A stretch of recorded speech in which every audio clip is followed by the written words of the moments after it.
maganda. Do not be in a hurry.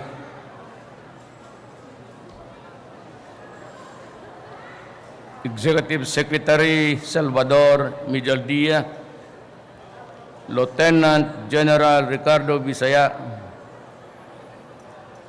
and other Major Service Command, Lieutenant General Glorioso Miranda, Lieutenant General Eduardo Año, General Manager Eddie Monreal, Police Chief Superintendent Mauranda Aptasca, my fellow workers in government, my countrymen. Tamad akong magsalita, basahin. May basahin dyan. Basahin ko lang yung iyo. Ganoon mo lang yan.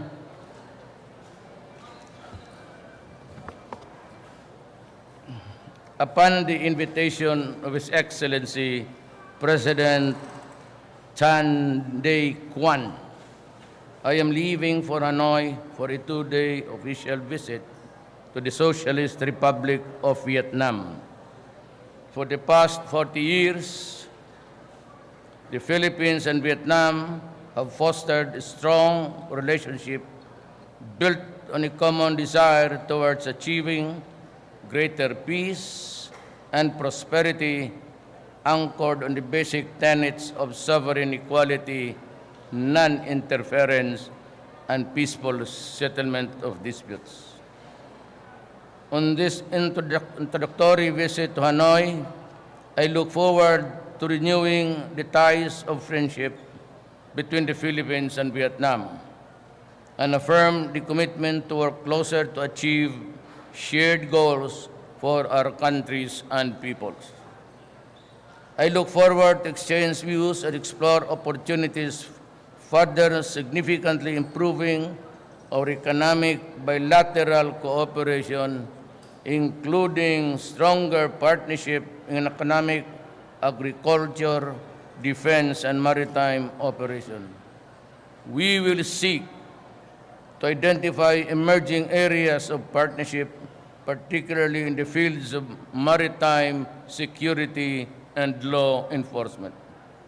We shall also seek the ways to advance collaboration in the campaign against illegal drugs trade consistent with the global of realizing an ASEAN drug-free community.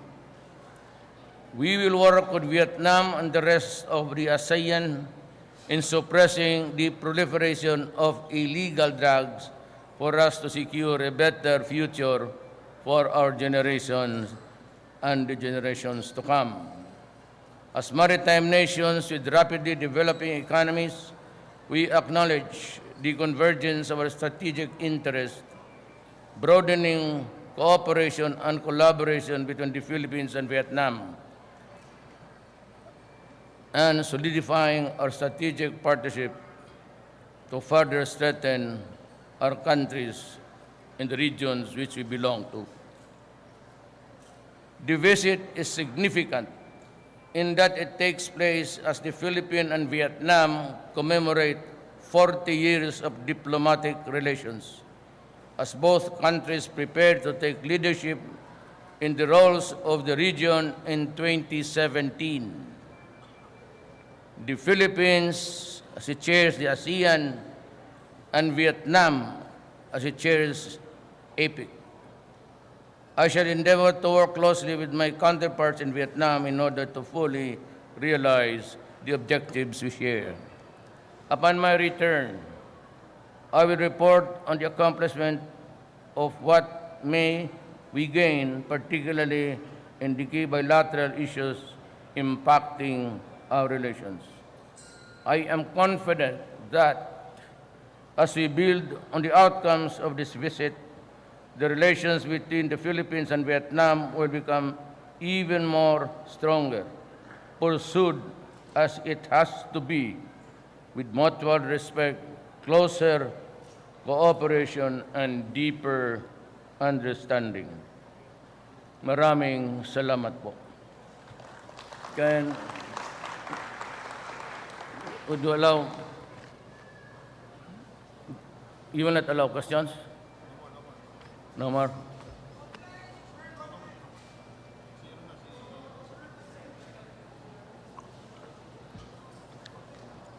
Three questions common to you all. Three questions that bug all of you.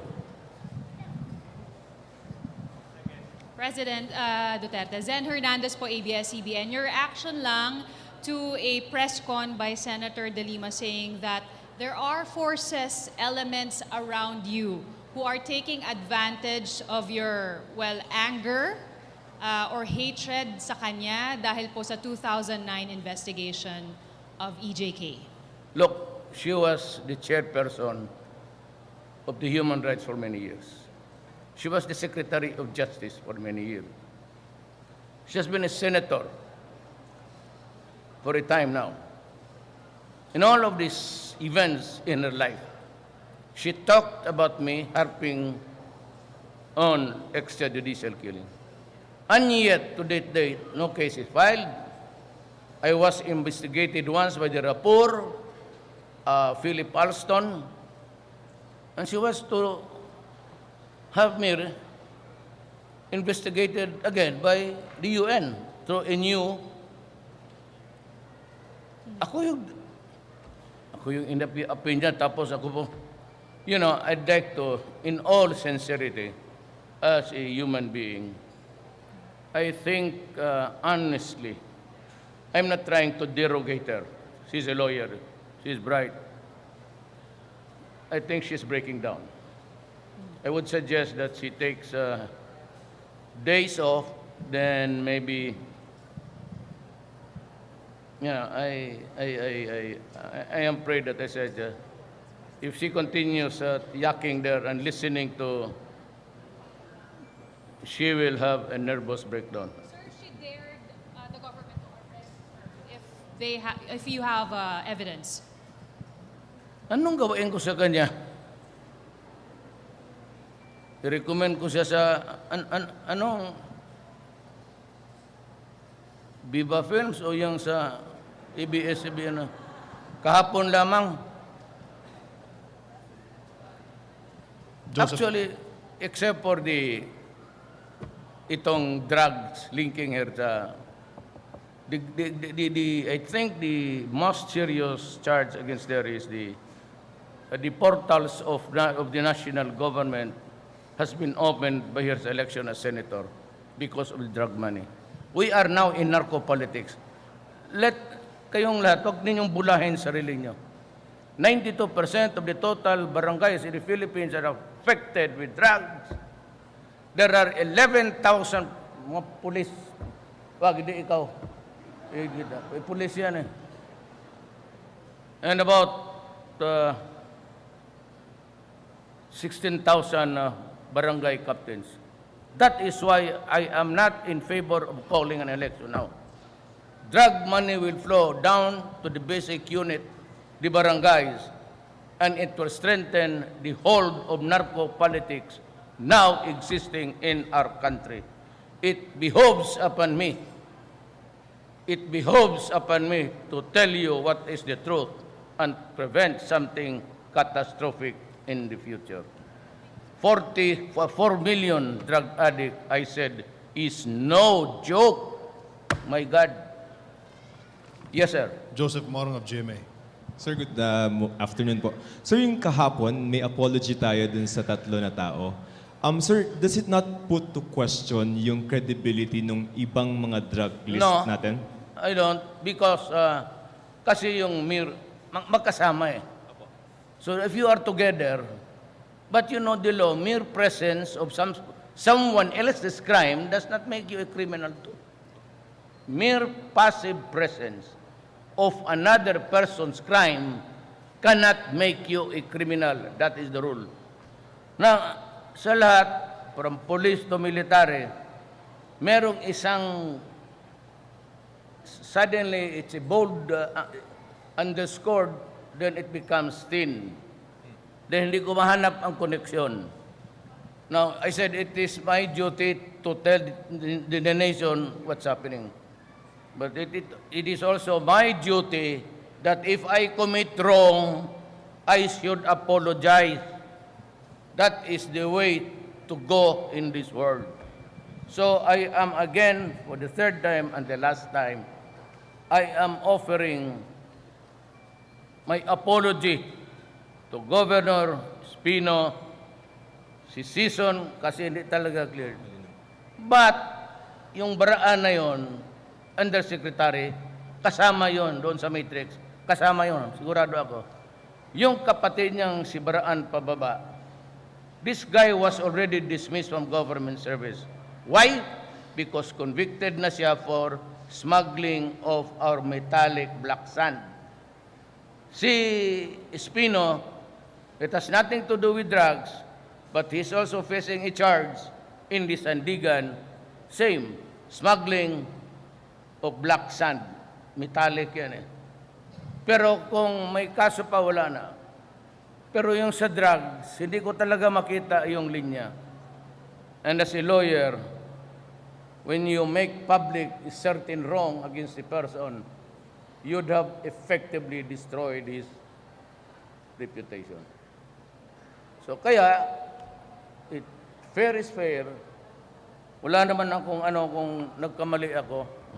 Marami akong pagkakamali sa buhay. So, sir, I will not pretend that I am perfect. I have so many faults in life, but I've never been faulty in the choice of... sige, sir. Kopya, sir. Sir, so ibig Atin lang sabihin, yun, ha? sir, ibig sabihin, sir, with regard to the other narco list, you're standing by the information that we have released so far. Yung pong Yeah, ibang mga listahan. Ganito yan. The latest, I hope I will, inshallah, pagbalik ko, I will have one session with the media and I will read. This would be again about the judges, some congressmen, mayors, marami, barangay captains, halos lahat, and the police. Military, 1 or 2. So, I go now. One last question, Mr. President, from Bing You- Habadan of Daily Shimbun. That lady there, you can come with me and I can buy a plane. I'll buy your ticket coming back. Hi, Mr. President. Good afternoon.